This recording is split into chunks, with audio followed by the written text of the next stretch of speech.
ねえ、ミカさん、何か隠していることはない？私はそんなに頼りないかしら。え、何のことですか？私は何も隠してなんかいませんよ。嘘よ。私のことなんて、所詮家族だなんて思っていないってことなのね。不甲斐ないわ。どうして泣いてるんですか？本当に何も隠してなんていないですよ。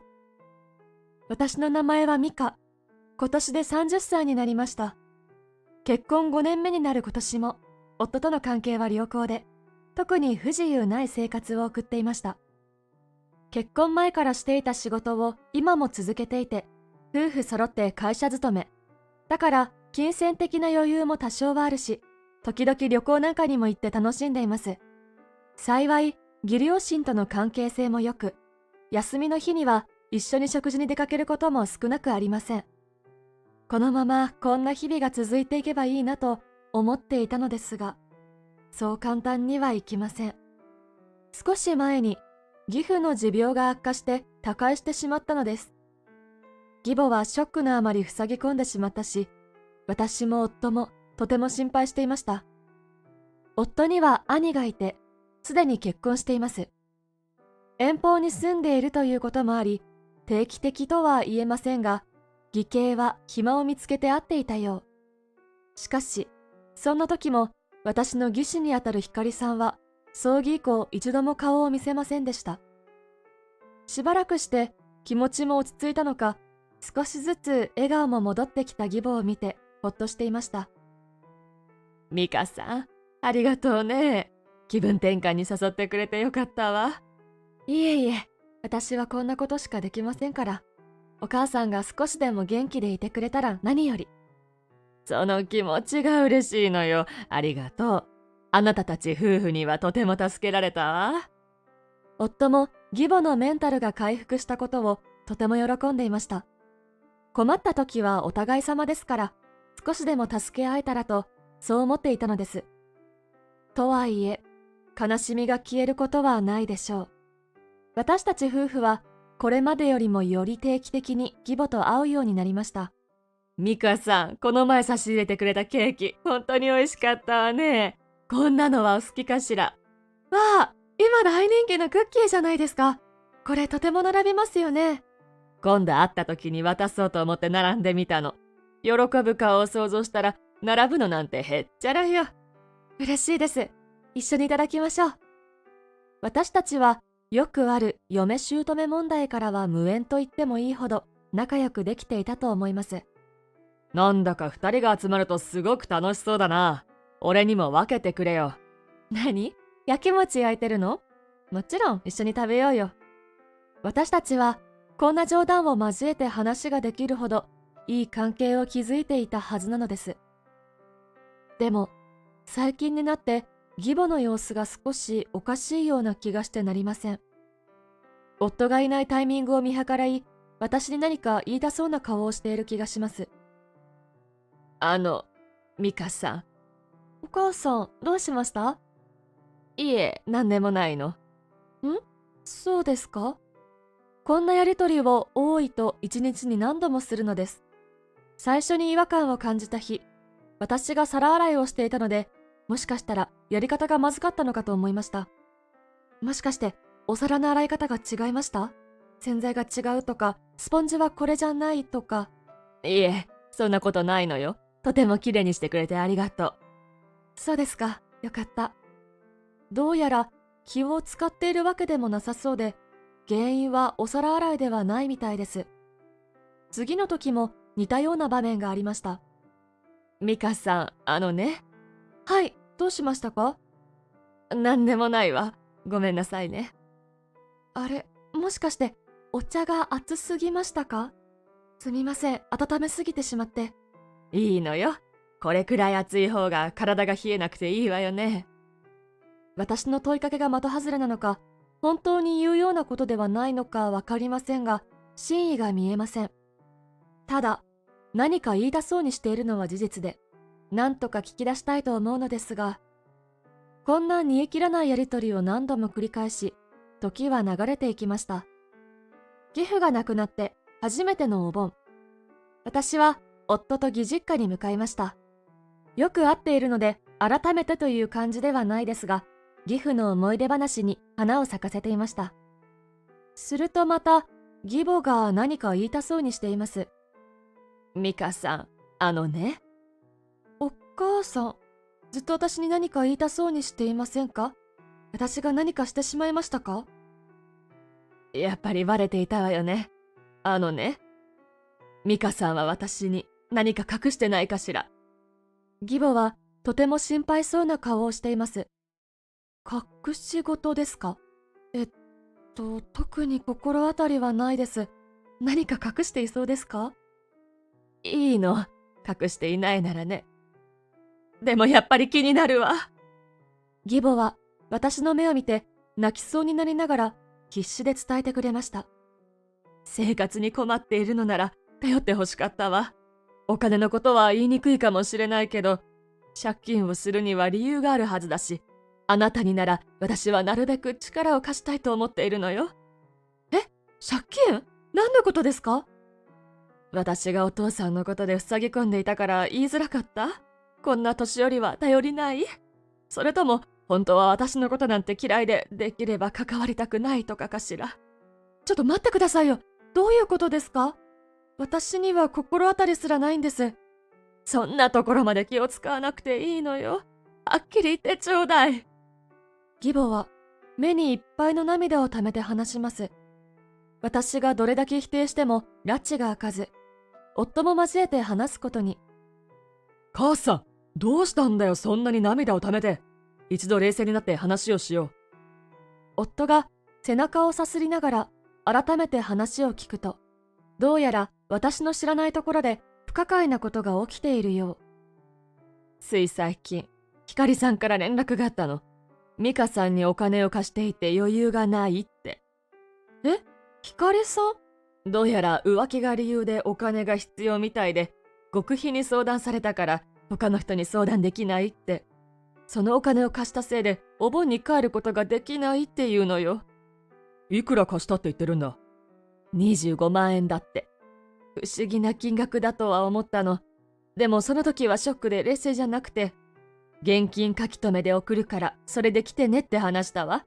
美香さんの代わりに私が返すってことで。どうやらひかりさんは私にお金を貸したことで帰省することができず困っていると話したそう。しかもお金が必要なのは浮気をしているからで、誰にも言うなと口止めをしたというのです。お母さん、私はひかりさんと個人的に連絡を取ったことは一度もありません。もし浮気をしたとしても話すような仲じゃないし、そもそも浮気も借金もしてませんよ。でもそれも私の前だから言えないだけでしょ。私は家族だと思っていたけど違うのね。お母さん、信じてください。私はお母さんに嘘をついてもないし隠してもいませんよ。義母は相当ショックだったのか、私が何度説明してもいまいち信じてくれず、終始不安そうです。それで兄さんたちは来てないみたいだけど、どうなったんだ？それがね、お兄ちゃんが体調を崩しているみたいで来れなくなっちゃったみたいなのよ。なんだか変だな。元気が取り柄の兄貴が？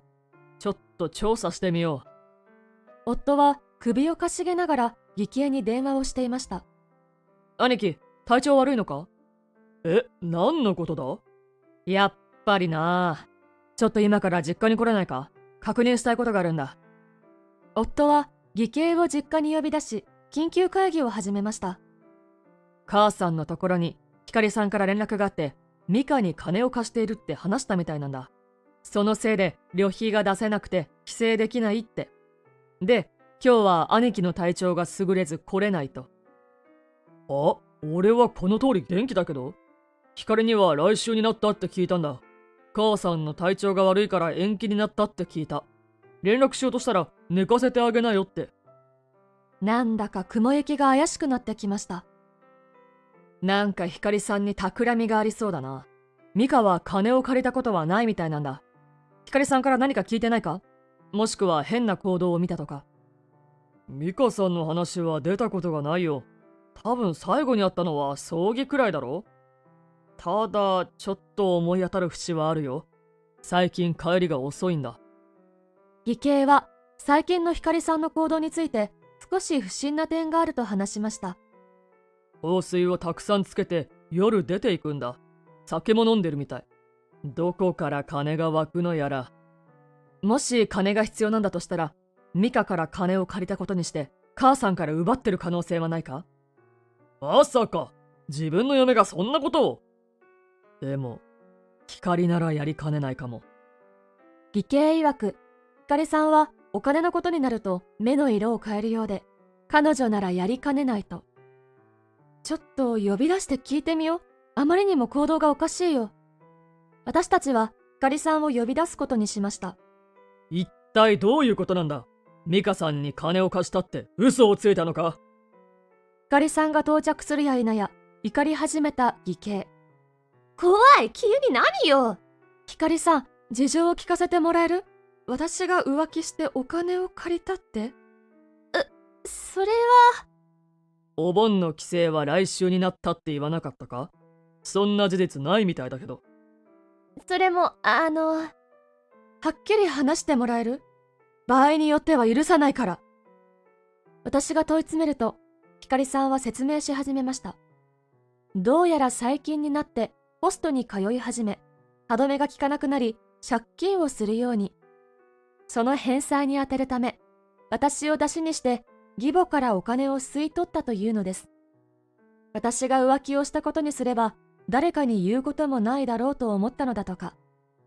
費用はすでに返済に充ててしまっているため、旅費を捻出することはできず、延期になったと嘘をついたと。私たちはあまりにも低レベルな言い訳に全員で呆れ返ってしまいました。悪いなとは思っていたけど止められなかったのよ。接点の少ないミカさんならいいかなって。家族間の話ごときで呼び出さなくてもいいのに。どうしてそんな大ごとにしたがるのかな。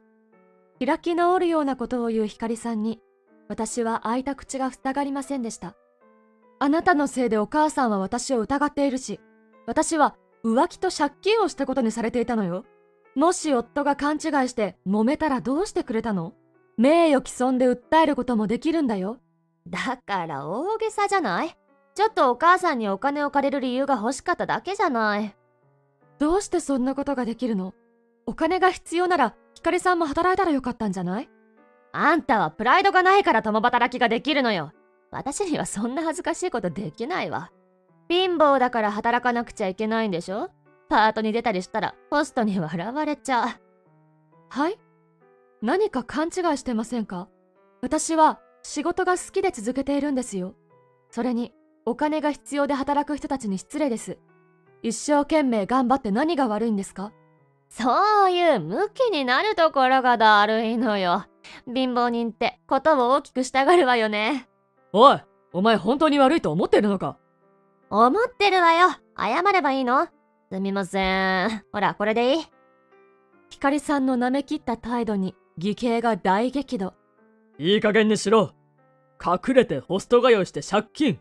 そしてミカさんにも母さんにも迷惑をかけて、挙句の果てに父さんの初盆だっていうのに、嘘をついて日にちをずらしたんだぞ。だから、今謝ったでしょ？聞こえなかった？あまりにも悪びれる様子のない光さんに、私も怒りがこみ上げてきました。どうしてそんな態度が取れるの？みんなに迷惑をかけた自覚がないんですか？私の問いかけはほぼ無視で、黙り込んでしまった兄嫁。あなたのせいで、お母さんとの関係も崩れるところだったんですよ。家族の仲を引き裂いてまでお金が必要でしたか？プライドの方が大事でしたか？うるさいな。もう謝ったじゃない。しつこいのよ。家族なんだから許したら？ふざけるな。お前が家族を語ってはいけない。お前のしたことはそういうことだよ。お前がそんな態度を取るなら俺に考えがある。覚悟するんだな。容赦はしないぞ。すると義兄はおもむろに誰かに電話をし始めました。するとものの10分もしないうちに汗だくになった光さんのご両親がやってきたのです。一体どういうことだ？話は聞いたぞ。詐欺をしたんだって？お父さんにお母さん？どうしてここに？俺が呼んだんだ。詐欺まがいのことをして金を騙し取ったり人を陥れるようなことをしたから。そのせいで俺たち家族が困っていることもすでに伝えてあるよ。だから飛んできてくれたんだろ。自分の嫁を売ったってこと？それが夫のやることかしら？信じられない。自分の嫁を売らせるようなことをするなよ。お前がそうさせたんだろ。あと、俺はもう光とはやっていけない。父さんの初盆にこんな話はしたくなかったけど。それって。離婚してくれ。大事な家族にできる行動じゃない。ホストにも好きなだけ通えばいいさ。待って、離婚は困るのよ。私はどうやって生活していけばいいの？ホスト通いもやめるから、見捨てないで。謝ったんだからいいでしょ？お前が離婚したくないのは金に困るからだろ。次に金が必要になった時はなんて言い訳するんだ。もうしない。信じてよ。信じられると思うか？お前の行動には呆れたよ。それにさっきの発言で俺への気持ちも分かったし。義兄は毅然とした態度で言い放ち、考えを変えませんでした。その後、光さんはご両親に引きずられるようにして帰っていきました。引きずられながらも許してと訴えていましたが、義兄がそれを許しませんでした。好き勝手遊んだんだから自分で何とかしなさい。解決するまで遊びになんて行かせないからな。光さんのご両親はとてもまともな人たちで、彼女の行いに対して厳しく接しました。一切の手助けをせず、自分の力で返済をさせることに決めたのです。光さんはご両親に見張られながら、自宅とパート先を行き来するだけの生活を始めました。